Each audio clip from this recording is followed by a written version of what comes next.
Hello there, very good afternoon and welcome to Lunchtime News on TV1. For the news first, where the people come first, I'm Martin Satyanesan.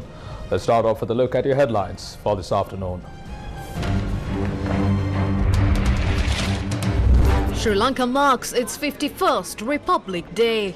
In order to facilitate the process to obtain passports without delay, 50 new centres to be established across the country. එන මාසේ වෙනකොට අපි තව තැන් 50ක ඡායාරූප ගැනීම, ඇඟිලි සලකුණු ගැනීම, එවැනි දේවල් ප්‍රාදේශීය ලේකම් කාර්යාල 50ක ස්ථාපිත කරනවා. Freedom People's Congress opposes the removal of the PUCSL chairman. එම යෝජනාවට විරුද්ධව අපේ ඡන්දය ප්‍රකාශ කරනවා. ඉතාමත් පැහැදිලි තීරණයක්. 400 dengue patients reported weekly from the Gampaha district.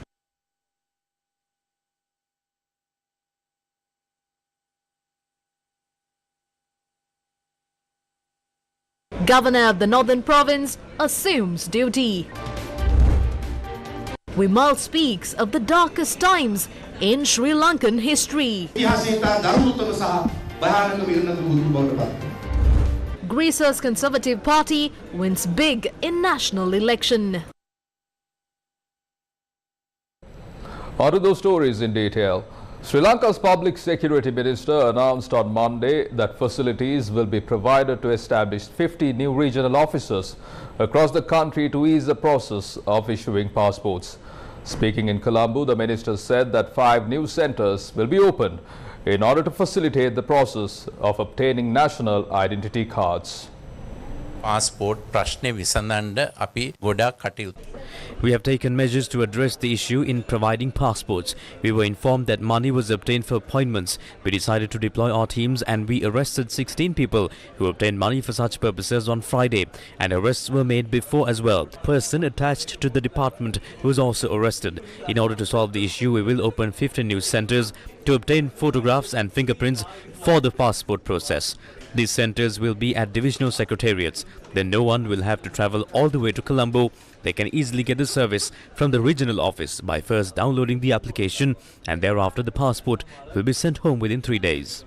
ඡායාරූප ගැනීම, ඇඟිලි සලකුණු ගැනීම, එවැනි දේවල් ප්‍රාදේශීය ලේකම් කාර්යාල 50ක ස්ථාපිත කරනවා. එතකොට කාවටවත් මෙහෙට එන්න ඕනේ නැහැ. තම තමන්ගේ ගම් පළාතේ තියෙන ප්‍රාදේශීය ලේකම් කාර්යාලයට ගිහිල්ලා ඉස්සලා ඇප්ලිකේෂන් එක ඔන්ලයින් එවලා එතනට ගිහිල්ලා පින්තූරේ ගන්නවා, ඇඟිලි සලකුණු දෙනවා. අපේ ක්‍රමය හරියටම මේක ස්ථාපිත කරලා අපි ටෙස්ට් කරගෙන යනවා. මම හිතන්නේ දවස් 3ක් ඇතුළතදී අපි කෙලින්ම පාස්පෝර්ට් එක තමන්ගේ නිවසට කුරියර් කරනවා. The new governor of the Northern Province, PSM Charles, assumed duties at the office of the Northern Province Governor. A special event took place at the office of the Northern Province Governor on Monday. PSM Charles is taking up the post of Governor of the North for the second time.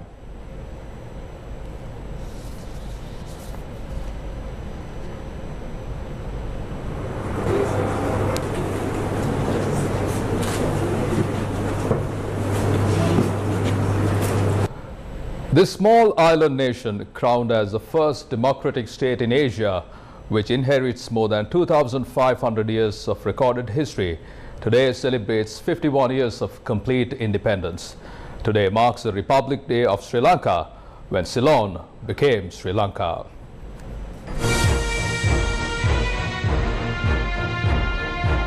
Within an area of 65,610 square kilometers, we are taught from childhood that our country is a small island nation. However, with the sea of Sri Lanka being 8 times larger than the land area, our beautiful motherland is like a sleeping giant. Sri Lanka was a stop sign for world powers because of its strategic location. That is why the blood that was shed against arrows and guns to liberate this island from the rule of the Portuguese, Dutch and British is undoubtedly buried in the 4 corners of the country to this day. They defeated a strong nation that could never be seized through a war, with conspiracies, betrayals and agreements. This land never ran out of heroic characters like Veerapuranappu, Gongale Gudabanda, Veera Kapitipola, and even characters like Don Juan Dharmapala, who did much harm to this land. Although we won independence in 1948 after sacrificing many lives, it was a Dominion independence which was the last strategy of the British to retain their power in this land through political reforms. This meant that although we gained independence on the 4th of February 1948, we were not free. It was a partial independence and the Crown remained supreme. The United Front, led by the Sri Lanka Freedom Party, included the promise of introducing a new constitution in their election manifesto and won the people's mandate at the 1970 general election. The document, compiled by all those elected to Parliament at the 1970 general election, gathered at the primary school of the Royal College of Colombo, is a culmination of the sacrifices of all those who shed blood, tears and sweat for the independence of this country. It was called the Republic Constitution of 1972. It is strange that the need for such a constitution has resurfaced today, 51 years after the 1972 Constitution. The State Minister of Finance, Ranjit Siyamalapitiya, expressed the following views on Sri Lanka's current economic situation. Compensation claims were provided to 130 people who lost their homes in 11 Grama Niladhari divisions in Varakapola Divisional Secretariat jurisdiction. We are heading towards a difficult goal in terms of income and expenses. We will have to maintain financial discipline if we are to overcome this. There's always a budget deficit. We will have to keep the budget deficit to 13% of the GDP if we are to overcome it. Now we are at 25%. Suddenly we will have to reduce this by 50%. The next few years will be difficult. How are we to reduce it? First, income should be increased. Then expenses should be reduced. At present, we do not have a way to increase income. We have to follow another method. That is why many people are unhappy about the increase in taxes. What we can do now is to increase the tax base because it is unfair to burden the people who are already paying taxes. There's one group that is evading taxes. I'm currently preparing a report to present to the President by the 1st of this month on how certain people are evading taxes and how we can get them to pay. There is a program. The only way we can recover from this is if we maintain financial discipline.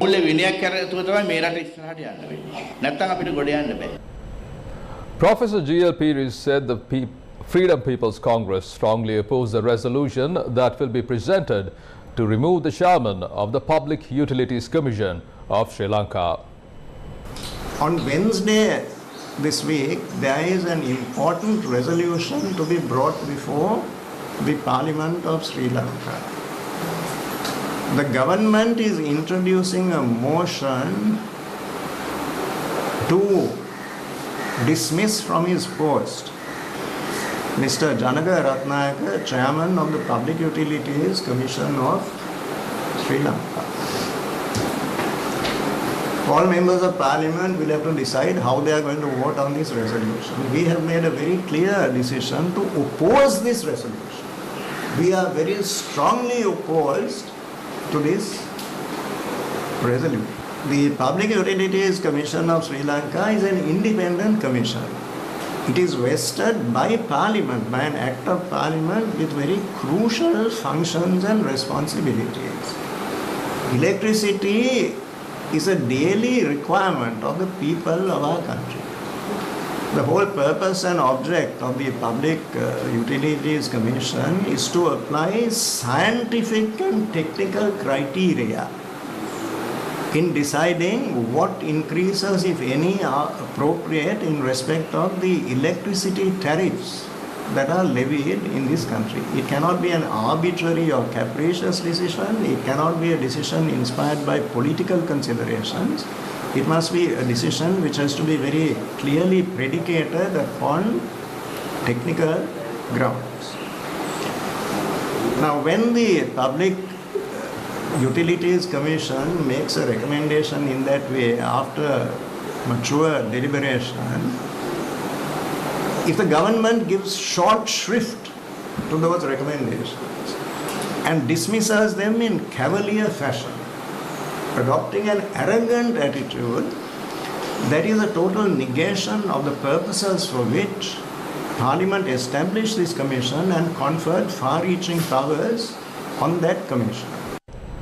The Department of Examinations noted that tuition classes for the GCE Ordinary Level Examination 2022 will be prohibited from midnight on Tuesday.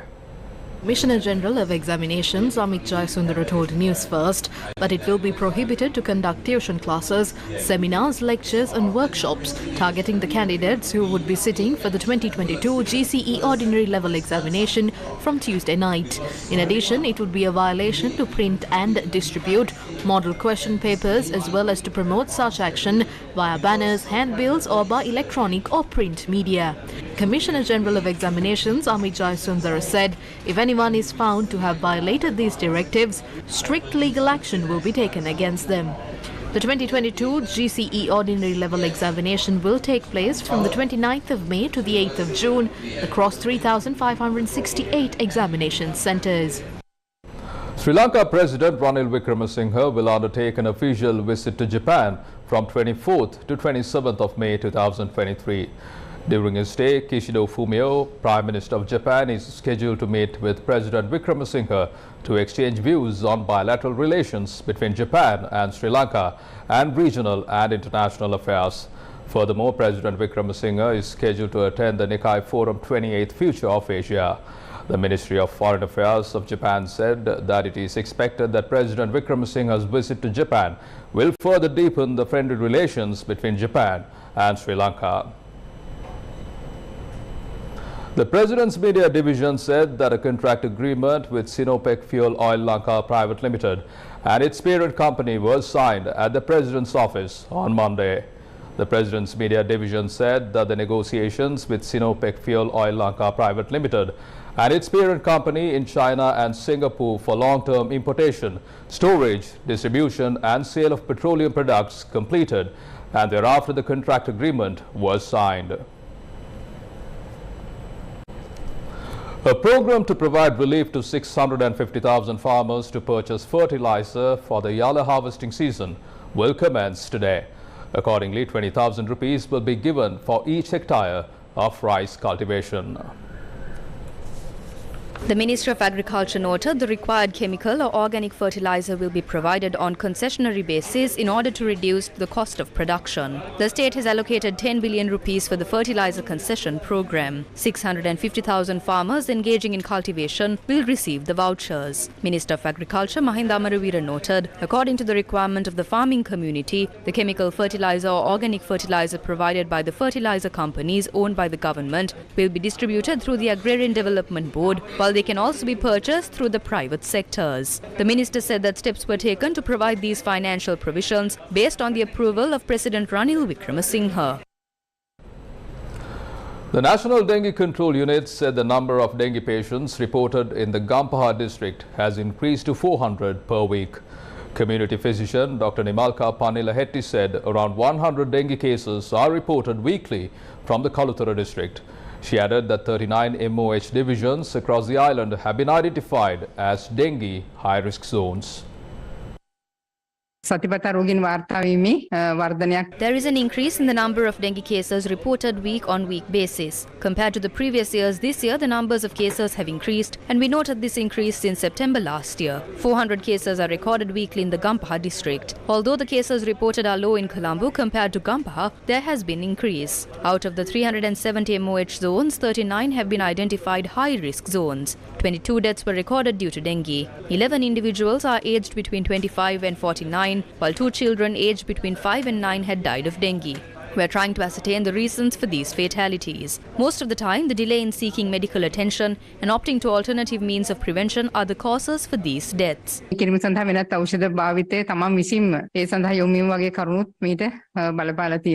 Government Medical Officers Association said 17% of the 370 MOH officers across the island have been identified as dengue high-risk areas. Secretary of the GMOA, Dr. Harithaludge, said people should clean their surroundings in order order to reduce the spread of dengue.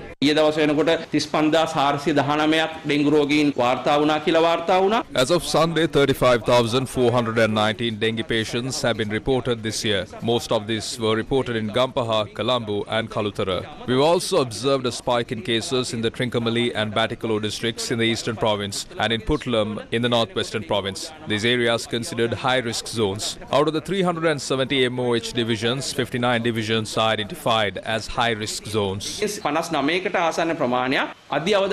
The National Dengue Eradication Unit says a special program is in effect around the areas in which the GCE ordinary level examination centres are located to contain the spread of dengue. Dr. Lahiru Kodituaku from the National Dengue Eradication Unit noted that the guidelines pertaining to the program will be issued today. Dr. Lahiru Kodituaku noted a special dengue eradication program is in effect centering the northwestern province. A program to discuss MP Vimal Veeravansa's latest book, Nine the Hidden Story, was held in Kalutara on Sunday.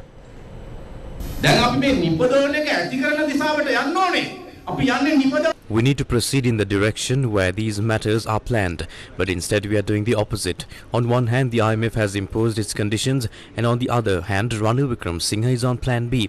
All military requirements are being made. We are facing the most dangerous situation in the history of the country. The people need to understand that we are in the last hour to save the country. This book was published to give the people a basic understanding about it. I urge everyone to be strong to move forward. ඒ ප්‍රඥාව වඩවා ගන්න පුළුවන් ජන සමාජයක් හැටියට අපි මේකෙදි ක්‍රියා කළොත් විතරයි. එසේ ක්‍රියා කිරීමට අවශ්‍ය මූලික අවබෝධය ලබා දීමටයි අපි මේ පොත ප්‍රකාශයටපත් කළේ. අර ජනප්‍රිය පටු සටන් පාට පිටිපස්සේ ගියාට මේ ඉරණමෙන් ගැලවෙන්න බෑ. මේ පුළුල් පින්තූරේ දැකලා ඒ ඔස්සේ ඉදිරියට යන්න ධෛර්යමත් වෙන්න ශක්තිමත් වෙන්න කියලා ආරාධනා කරමින් මගේ වචන ස්වල්ප අවසන් කරනවා. Sri Lanka police said that a special operation was launched to arrest those driving under the influence of dangerous drugs. Police media spokesperson SSP Nihal Taldua told News First that a pilot project is in place in the Western Province. He said that a program was in place to nab those driving under the influence of alcohol. However, no such program was implemented to arrest those driving under the influence of dangerous drugs. Incidents of drivers operating under the influence of dangerous drugs was reported in the recent past. A program was in place to nab those driving under the influence of alcohol and to take legal action against them following a medial test. However, no such program was implemented to arrest those driving under the influence of dangerous drugs. The National Council for Road Safety made the necessary allocation, and the National Dangerous Drugs Control Board will make the necessary purchasing of equipment required for this program. As a pilot project, this program will be implemented across 106 police stations in the Western Province. We urge the drivers to refrain from driving under the influence of dangerous drugs. Based on the success of this program, it will be implemented across the country. ඉදිරියේදී අපි මේ ආකාරයට මේ නියම ව්‍යාපෘතිය තියෙන සාර්ථකත්වයෙන් මත දිවෙන පුරාම මේ තත්ත්වය ක්‍රියාත්මක කරන්න අවශ්‍ය පියවර ගන්නවා.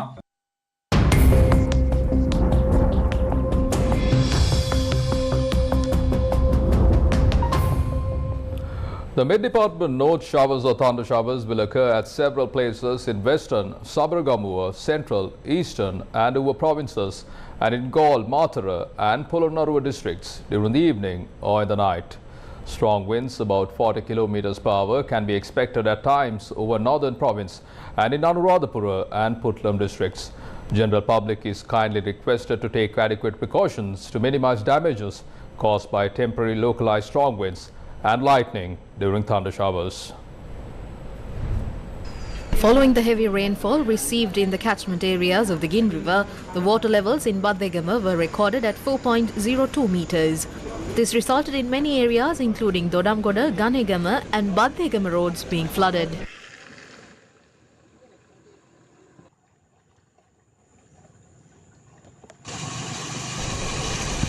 A 38-year-old man was shot and killed in Suchi village in Hambantota on Sunday night.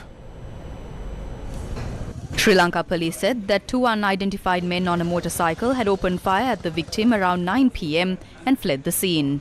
The victim, who was seriously injured, was ruled dead upon admission to the hospital. The motive for the shooting has not been revealed, said Sri Lanka police, adding that the victim was a resident of Siribopura in Hambantota.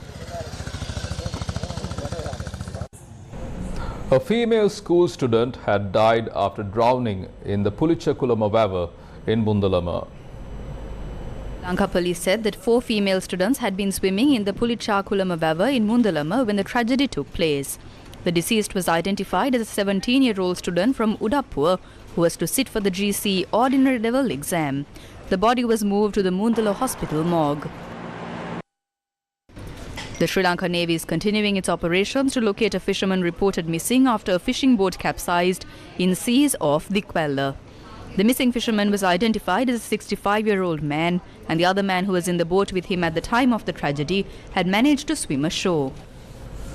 The LOLC Divi Savya program that aims to support the education of Sri Lankan children took place centering the Batticaloa district on Monday for the 33rd day today.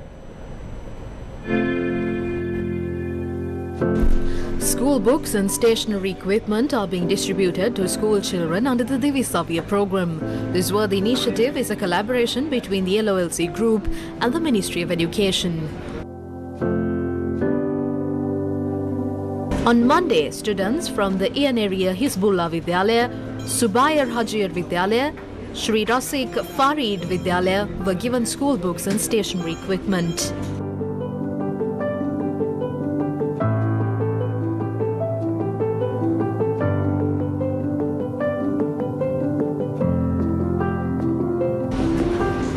Divi Savya is being carried out to ensure a bright future for the children of Sri Lanka.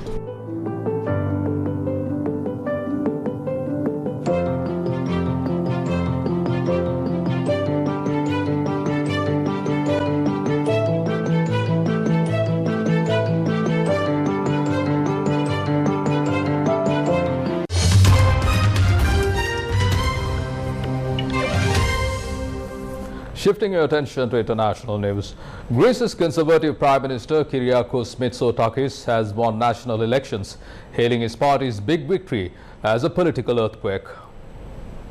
Greece's centre-right New Democracy Party were heading for almost 41% of the vote, 5 seats short of a majority. Hours earlier, party supporters in Athens cheered as an exit poll indicated the unexpected scale of New Democracy's victory. As results emerged, it was clear that pre-election polls had underestimated the 20-point margin between the two main parties. The centre-right has governed Greece for the past 4 years and can boast that the country's growth last year was close to 6%.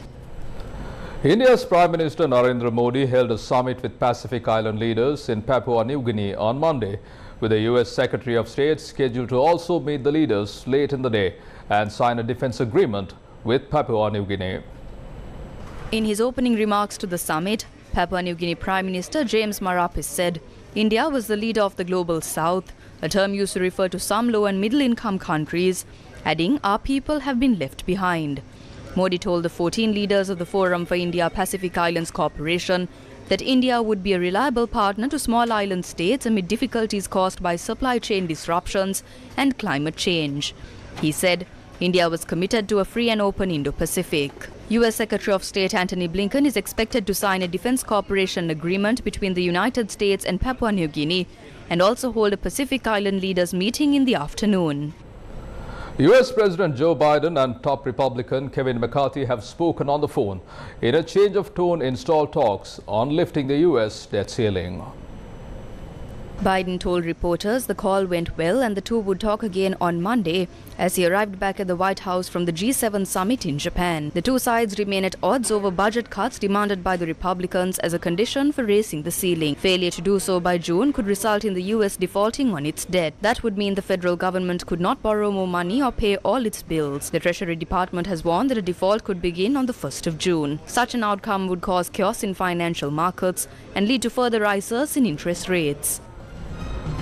From that, we bring to a close this edition of Lunchtime News on TV1. For details of the stories and much more, simply log on to our website www.newsfirst.lk. For the News First, where the people come first, I'm Martin Satyanis, and you take care and have a great day.